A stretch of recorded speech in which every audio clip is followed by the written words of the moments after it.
horses for the knights. So they got together 2 coconut shells and just went clip clop whenever they needed to make the noise of a horse.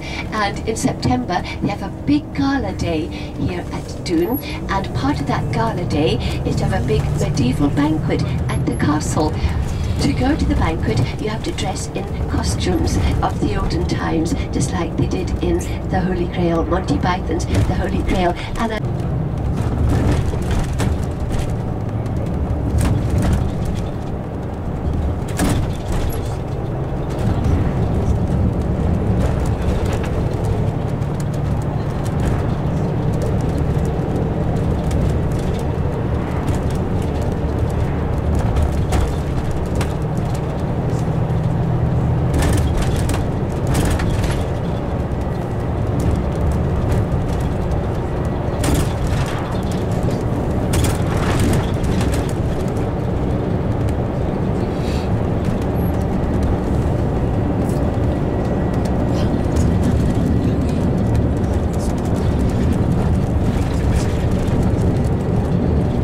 today, lots of walkers, lots of cyclists, for example. It is said in the United Kingdom, now I don't know how exactly true this is, but they do say that fishing is the largest participative sport and football is the largest spectator sport. As I say, I don't know how true that is, but well, it could be right.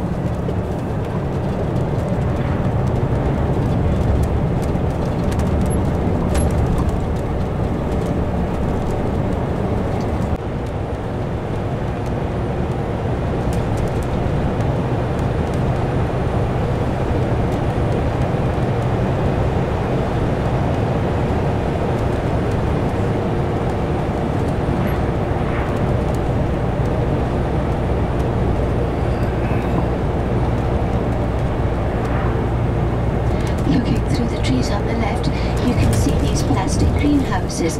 This is a mushroom farm through here. Bad weather, strikes at the airports, etc. And sitting in airports for hours on end, people have got absolutely fed up with that. So they decided to stay home and have their vacation at home. So these caravan sites are becoming more and more popular. In fact, we've noticed already more caravans or mobile homes on the roadways now. But Calendar, good base for people with the caravan, so much to do. Not only can they climb Ben Ledi, over to our left, the Trossachs area, where they can go pony trekking, walking, cycling, lots of golf in this area, and also a nice little town for day trippers. Later on, lots of people come here just for the day.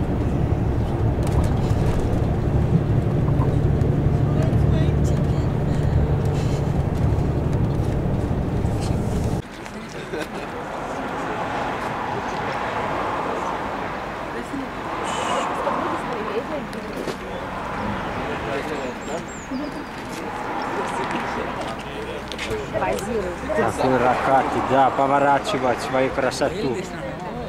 А глаз такой красный.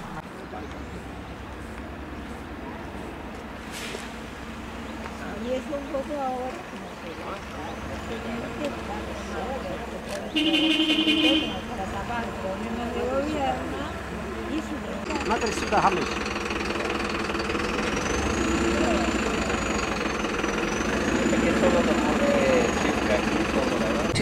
Falkirk, etc., where they would sell their animals.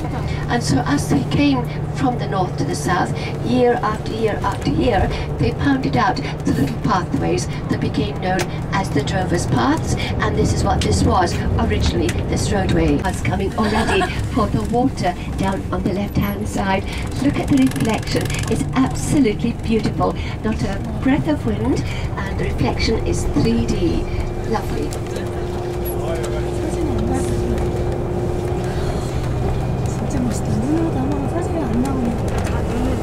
So we're now coming up to the first of our lochs today, and it's called Loch Ness, 6 kilometres in length, one of the smaller ones, and the water is fresh water. Anybody fishing out there today will be hoping to catch brown trout. and again lovely reflections of the water. As we drive to Rome is fiercely maintained for us by law, by the Rights of Way Society, and this goes back many, many hundreds of years. Incidentally, the law in the East, so there are differences in the law, England to Scotland, and we have this old feudal law, the Rights of Way, that we can have the right to roam here. So you'll see, going to see later on this afternoon. I have to say, everybody, to come to Scotland at a particularly lovely time of year. We're just beginning to wake up from a long, deep, cold winter. The trees are beginning to bud, so the leaves are different shapes, textures, colours, sizes. Quite amazing the variety of trees that we have here. But we're now going over towards the west coast of Scotland, having this morning left the eastern side of the country, and even though as a landmass we're not very wide, there is a difference east to west, and you'll see that in the geology, in the forestation, etc. Forests by the rangers to see wildlife. But of course to the kids it's just a day off school, which is wonderful, but we hope subconsciously they are learning a little bit about their environment.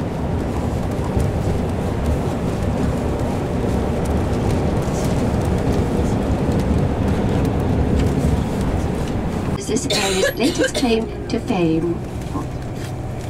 Loch Ness, down to our right, very popular in another week or two with people who enjoy water sports. I notice the boats already are beginning to arrive. Jet skis, kayaks, canoes, sailing boats, whatever, that come here to take part in their sports.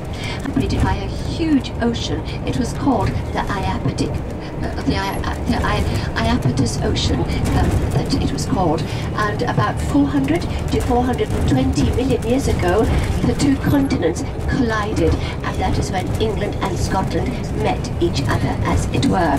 And when that happened, subduction took place, a little bit like what is happening with the subcontinent opening from the top of the mountain, sweeping all the way down to the valley below, so say just over 1,000 meters, and a couple of people walking the West Highland Way.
Recognise the area.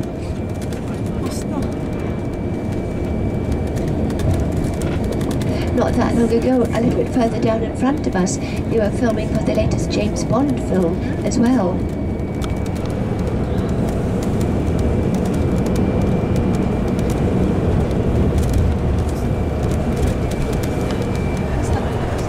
Well, we're beginning to approach some of our very moody mountains. See that on the left? The massacre of Glencoe took place in that valley ahead of us way back in the year 1692. But you know, really, to call it a massacre is a little bit of an over-exaggeration. When you think about clan warfare, the fighting between the families and how many people were killed in clan warfare, then really the number of 40 doesn't strike you as a massacre. But nevertheless, that's what is called, the massacre of Glencoe. At least 40 people being put to death by the soldiers on the orders of the king. Living in the valley, opening up in front of us now, would have been a small branch of the MacDonald family, and on the other side of the mountain on the left, a bit further back from there, was a much bigger, much more powerful family, and they were called the Campbells. For over 500 years, the Campbells and the MacDonalds.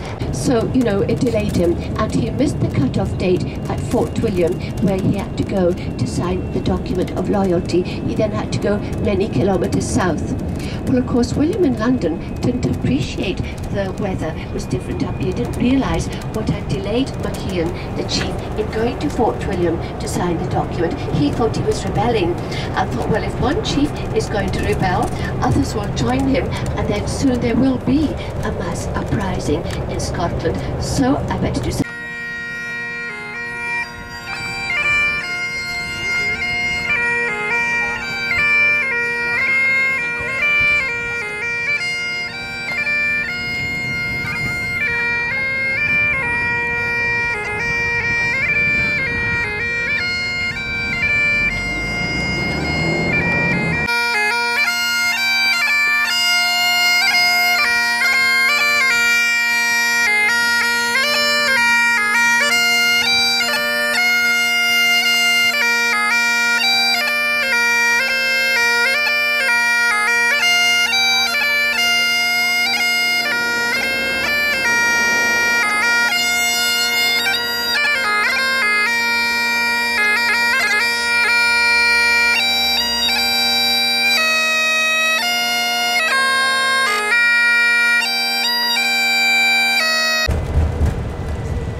You're going to notice that the signboards at the edge of the road are written in two languages. The top language will be the Gaelic or the Gaelic. You can say that word either way. We accept both pronunciations. So the top wording will be in the Gaelic and the English translation underneath. We reckon that up in Scotland, in this area, there are many, many thousands of people that speak our other language. They call them the Celts, and the Romans called them the Gauls, but eventually the word Gaul became Gael, as we have up here in Scotland. So the same people, but different names given to the box. That's it, well done. Yep, exactly. But he stayed there apparently. Not useless information, just come round with me. You get lots of rubbish at the day. Don't look for facts, you just get rubbish. Yeah.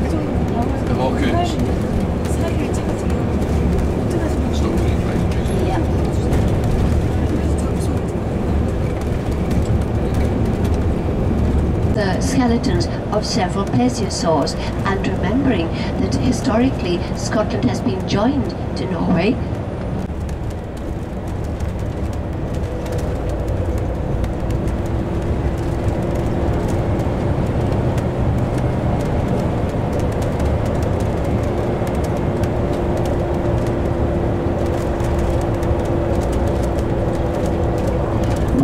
Tried to find the creature. We've sent down divers.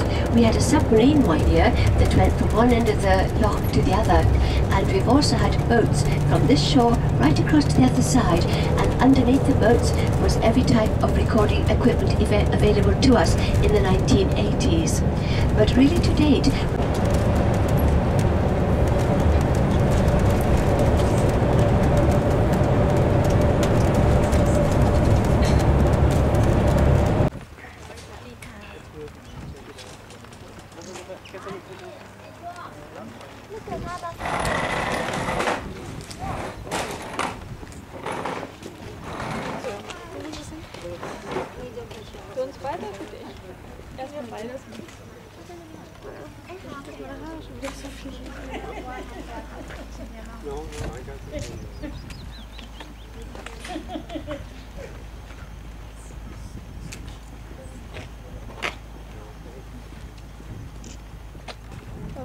Ja. Okay, warte. Okay.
him to be in this.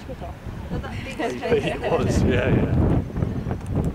But this was the last part of the castle to be built in the 16th century.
They are stowed around the ship in the red chests with the life jacket symbol.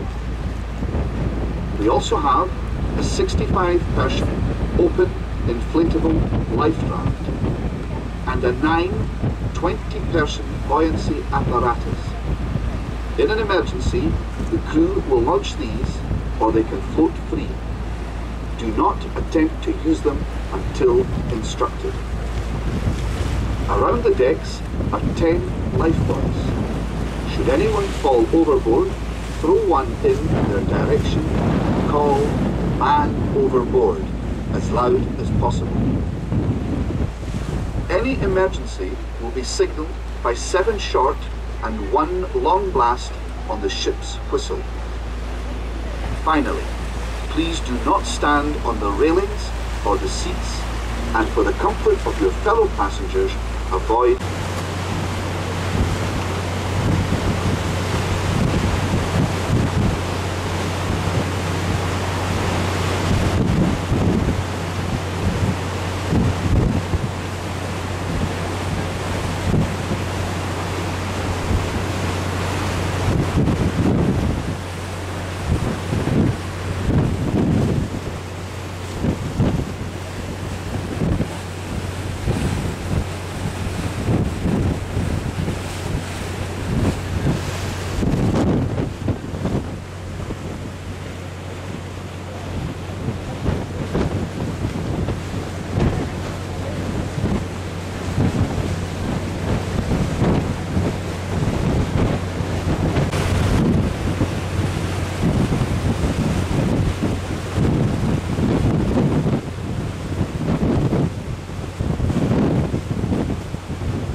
Loch